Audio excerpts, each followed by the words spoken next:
What did you get out of today? What did you find most useful to take away? I think it's quite refreshing to hear that the consultants in the room are certainly more open to listening to what other manufacturers have to provide and innovation, and they're willing to learn and be educated in what the latest technology is and how they can bring that to benefit ultimately their clients and offer a better valued solution than what's currently existing in the marketplace. And that's certainly something I was very pleased to hear today.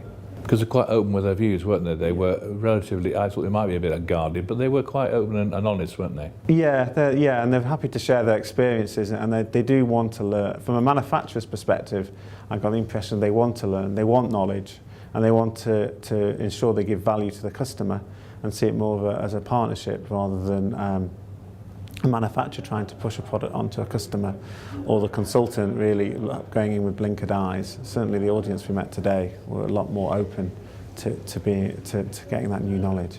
What did you think about this terribly unfair sandwich there seemed to be in between manufacturers educating customers in the way they want them educated, and the consultants themselves realising that they've got a bit too much knowledge? It's not knowledge, it's marketing information that they think is knowledge, which obviously may not be, and they have to unlearn some of that. How did you react to that, and what do you think the real situation is? Well, it's quite interesting to hear how the consultants view it. As a manufacturer coming into this market with existing and established players, it's been quite challenging for us to change the mindset of end users, of the consultants. We don't have the first mover advantage. What we have is a better second generation product around what we offer around TV and signage.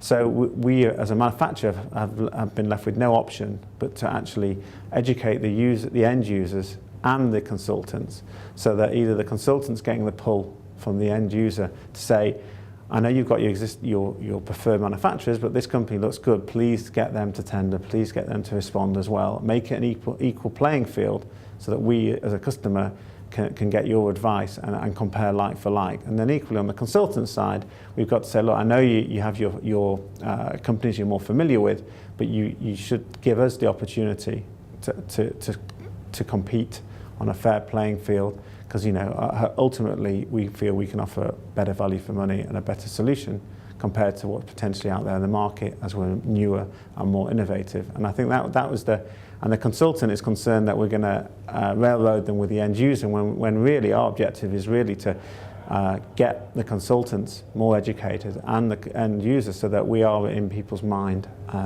when they're thinking about deploying a TV system or a signage system.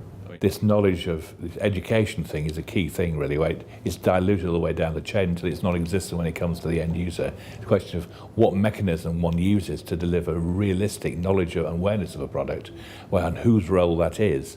Clearly the manufacturer deserves to have a role with the end user if the chain isn't delivering that. Yet the consultant's role, even though it may seem to be commercial, is very much an objective one, so it's in between the two, and I just wonder what the right solution is. It's probably has to be a combination of the two, doesn't it? Yeah, I mean, it's quite a fair question. I mean, it's very interesting. We've won recently some global projects where our customers, particularly around banking, have been looking at a platform, not just to deploy, say, in the UK, but to deploy internationally into several offices. As a manufacturer, you have to be involved with the end customer, because, as rightly discussed today, we are touching IT, we're touching networks, we're touching security, we're touching elements that whilst the consultant can certainly add some value, this is very, very specific, detailed product information to ensure that all the stakeholders within these global banks feel satisfied that if they put our platform on the network, it's not going to break the network, it's going to be secure, etc. But then equally, we need to ensure that the consultant is able to advise and design the right solution for the customer, so that they're not just looking at a deployment, let's say in London, they're looking at how do you take this solution and then deploy it in London, in New York, in Tokyo, in Sydney, in Singapore, etc. And so we find as a manufacturer, it's important that we work with the consultant who's got that sort of global view, but also with the customer, so that we manage all the stakeholders on behalf of the consultant, because they are going to ask the very hard technical questions which you could never expect a consultant to really understand to that level all the time.